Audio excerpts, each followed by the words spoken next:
రేవంత్ రెడ్డి పరిపాలన విధానం ఎట్లా అనిపిస్తుంది మీకు? బాగుంది.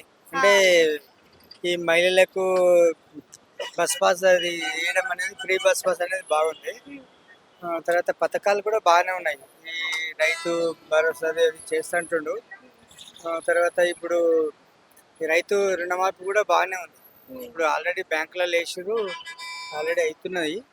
నచ్చుతుందా అసలు ఈ పరిపాలన విధానాలు మీకు? అంటే బాగుంది, అంటే నిర్ణయాలు మంచిగా తీసుకుంటుండు. సంక్షేమ పథకాలు అందుతున్నాయా మీకు అసలు? అందుతున్నాయి. గ్యాస్ పథకం వచ్చింది, కరెంట్ అది వచ్చింది. ఇప్పుడు రుణమాఫీ ఆ? రుణమాఫీ రుణమాఫీ కూడా వచ్చింది. రుణమాఫీ వచ్చింది. అంటే అంతా రుణమాఫీ 2 లక్షలు అని చెప్పాడు కానీ 2 లక్షలు చేయలేకపోయారు చాలా మందికి అని అంటున్నారు కదా. అంటే టెక్నికల్ ఇష్యూస్ ఉన్నది మాత్రమే అది అవ్వట్లేదు, మిగతాదన్నీ అవుతున్నాయి. కాకపోతే ఏంటంటే స్టేట్ మొత్తం అందరు రైతులకు ఒకేసారి ఇవ్వడం వల్ల బ్యాంకులు లిమిటెడ్ ఉన్నాయి కాబట్టి అక్కడ క్రౌడ్ ఉన్నది కాబట్టి కొంచెం లేట్ అవుతుంది. విద్యా సంస్థలు నాకు కూడా ఏమైనా వచ్చింది, మార్పులు నేను తీసుకున్నా.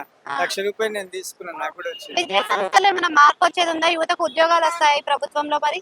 అంటే ఇప్పుడు వేస్తూ స్టార్ట్ చేసారు, యువతకు అయితే ఇవ్వాలి. స్టార్ట్ అయితే చేస్తుండు, అది చేస్తే బాగుంటుంది.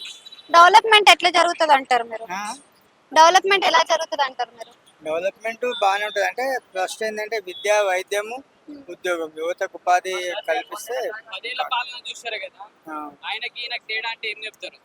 ఆయనకి నాకు తేడా అంటే మెయిన్గా కింది స్థాయి వర్గాలనైనా పట్టించుకోకపోయేది. ఇది బాగానే ఉంది, అంటే ఇప్పుడు పట్టించుకుంటుండు. ప్లస్ యువతకు ఉద్యోగాలు ఆయన వేయలేడు, ఈయన వేస్తుండు, అంటే స్టార్ట్ చేస్తుండు.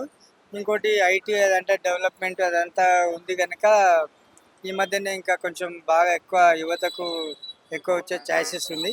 ఇంకోటి కేజీ టు పీజీలో భాగంగానే ఈరోజు అంటే ముఖ్యమంత్రి గారు గౌరవనీయులు వారికి, ముఖ్యంగా రేవంత్ రెడ్డి గారికి కృతజ్ఞతలు చెప్పాలి.